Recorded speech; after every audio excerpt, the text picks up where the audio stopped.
If you slept in this morning, you missed out on a spectacular view of SpaceX's successful launch of its Falcon rocket. 4 astronauts are now on their way to the International Space Station on a mission that could revolutionize how we identify and treat viruses. Transportation correspondent Gio Benitez was right there at Cape Canaveral for the launch and has all the details for us. And liftoff. Godspeed, Endeavour, and Crew 2. This morning, a spectacular pre-dawn launch carrying 4 astronauts into space aboard a SpaceX Crew Dragon. Now making their way to the one and only International Space Station. A flawless launch. You can see the space capsule flying through the air. Stage 1, throttle up. Then there was the breathtaking sight in the sky after the rocket separated from the Dragon, looking like a pulsing halo. Again, SpaceX, trajectory nominal. It'll take the team 23 hours to reach the International Space Station. Central to this mission on the space station, medical research. NASA's acting administrator telling me that's key for understanding viruses and treatments, especially crucial during the pandemic. And they're doing it all in almost no gravity. Which then helps us to determine how better they respond on Earth and to develop treatments for diseases and to help things like mitigate viruses. Among the 4 veteran astronauts and sitting in the pilot's seat is Megan MacArthur. Her husband, Bob Behnken, was the pilot on the very first Crew Dragon mission last May. Go NASA, go SpaceX. Now, Megan's sitting in that very same spot on that same spaceship. It's been really helpful to have him really understand what it is that I'm doing now and what it is that I'm going to be doing in the future. That's been really helpful to have a partner who really gets all that. Back then, Megan and her son Theo giving Bob an air hug before launch. Now Bob and Theo have done the same for Mom. But before the work, the fun. Just days ago, Megan taking little Theo to the beach for a launch week tradition.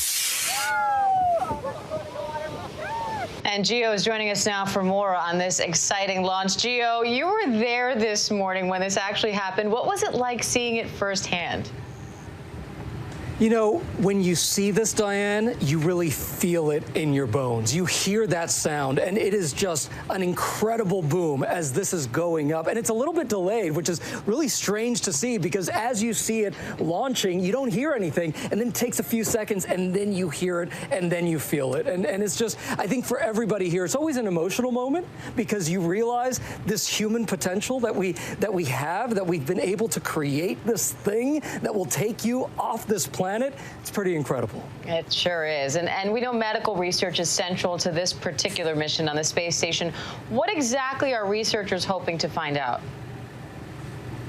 So they've been actually looking at immunology, right? They've been looking at viruses. They've been looking at pandemics. And so what they can do, because you are in almost no gravity there, they're actually able to do a lot more medical research that you cannot do here on Earth because of gravity. So once they get their findings there on the International Space Station with almost no gravity, they're able to bring that back down to Earth and do more studies. And they work with pharmaceutical companies. There are pharmaceutical companies right now that are working and conducting research with these astronauts on the International Space Station. So it is fascinating stuff. Yeah, and you said in your piece that it takes them about 23 hours to reach the International Space Station. So what do we expect to happen when they land?